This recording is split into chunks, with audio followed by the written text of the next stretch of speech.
On this episode, early morning hockey practice.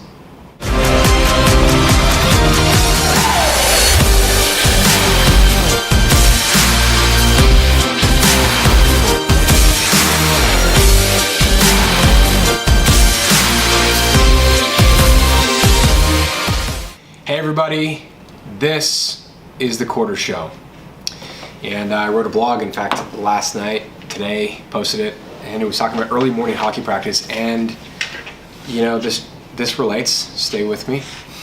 I was thinking back. I was talking to my wife, in fact, and I was thinking back to when I was a kid, and I don't know, something triggered, and I remember this time when my dad would just wake up. I guess, you know, I was waking up with my own kids and doing some stuff, and I was thinking about how he would wake up, and we wake up at 4 a.m.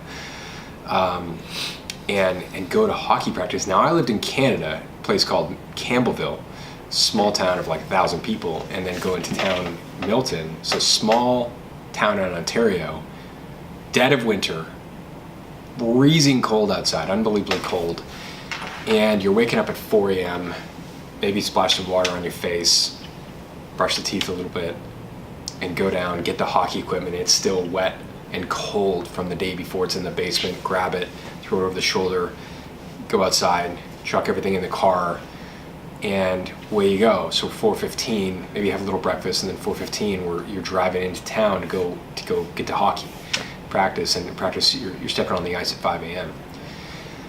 And man, that was tough. It was gruesome just to wake up and have to do that day in and day out. But I loved hockey. I love hockey, and I continually get better. But practice was central to it, and you had to practice like crazy, because on the weekends we had tournaments or we had games or whatever, and like it took practicing essentially every day. And it was so hard to wake up and get on the ice and do that and build that habit.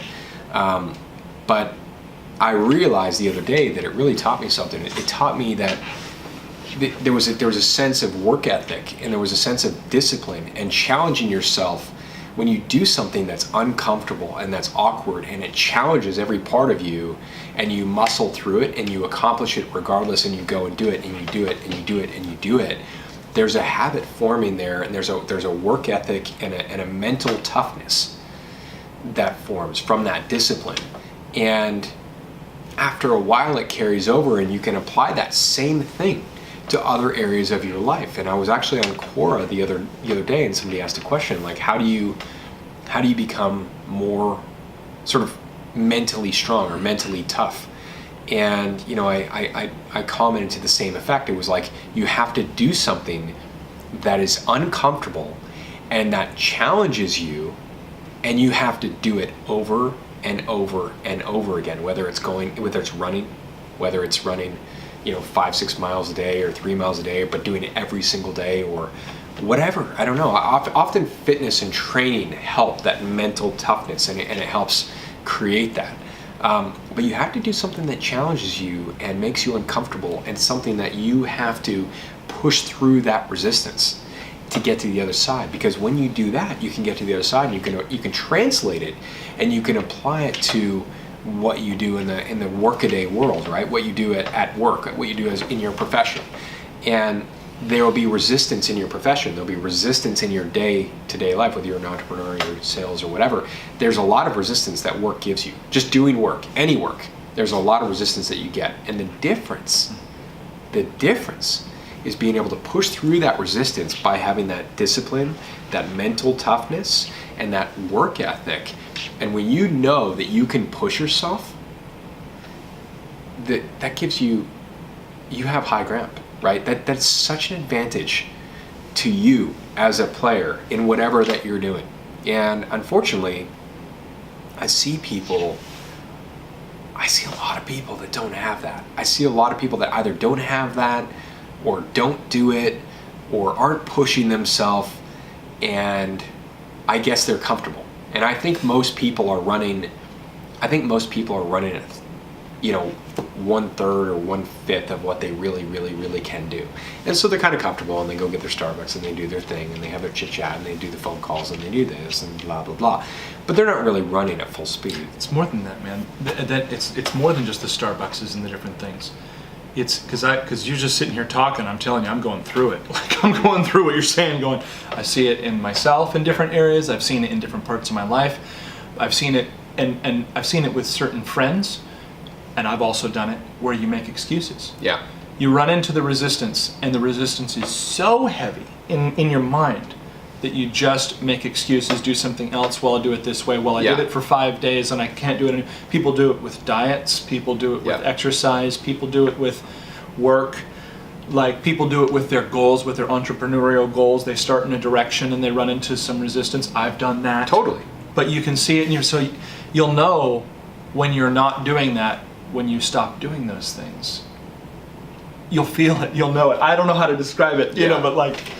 No, it's so key, and the key word here is that resistance. It is an awful thing, and you know, it's probably easier to be comfortable and somewhat uncomfortable with the crappy situation that you have, whether it's diet, like Ben said, or whether it's, you know, fitness training, or whether it's at work.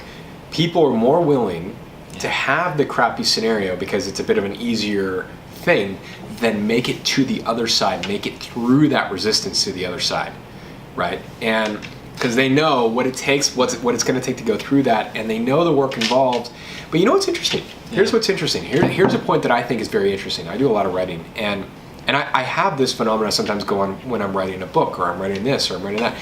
But you know, our perceived resistance is bigger than the resistance that you've factually hit. Okay, so when you push through the perceived resistance, the mental resistance, and you just start sitting there and typing and writing your book. Let's say you're writing a book and you get into the rhythm of it. It's very enjoyable, and the work is actually less than the perceived resistance that you have in your mind, right? So the work to get in shape, yeah, it's work, but it becomes enjoyable. It becomes fun. The running, the this, that. It's the perceived resistance that you have, right? And that's where mental toughness comes in. Yeah, and what kind of plays into that for me, when I was in college, there was a final I needed to be studying for, and GoldenEye had just come out. And I played way more GoldenEye, James Bond, than I studied. Like way more. Yeah. I would force myself to study for literally 15 minutes. And go play another match of GoldenEye for like a half hour. Yeah. And I did that like a lot. And like I wasn't into any weird bad sides of life or anything like that. I was very clean cut in college and stuff. But that's the kind of thing. And it's actually not hard to sit down and do the work. But the other thing is, like, you look at like working out.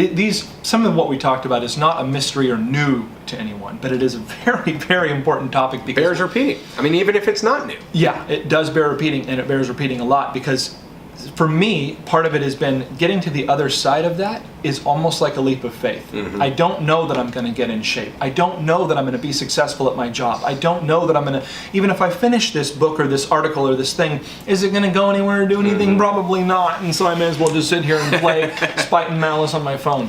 Like, that comes up. So you're taking a leap of faith in yourself and in life. But for me, and the kind of where I've gotten to, the story itself of my own life and my own experiences has become part of the reward for doing certain things, so that I have my own story to reflect on, and I can share that. Maybe it'll help somebody else. You know, it becomes your own story. If your story ends up, you know, sitting on your phone or getting Starbucks or, you know, smoking weed or other stuff like that, if that becomes your story, the story of your life, take another look. You might not want to get later on and have that be your story. Just write it down. Just look at your potentialities. It's like, what am I capable of? Like, if at my optimum, what could I do? Or even write down your goals or your purposes. Like, what do you love? You start writing these different things down. You start working towards those, and then you look at the work involved. And I would be willing to bet, even like Ben said, I don't know that reading this book is going to amount to this. But you know what? You know what that is? That's your mind moving to mechanics, trying to solve the problem before it's actually there. And you know what? I would encourage you not to do that. I would encourage you not to do that. Don't judge it. Don't do all the different things. But you do know from data that reading books is good. You do know from data that doing fitness or going to the hockey practice or going and doing the working out or doing the running, you do know that's good.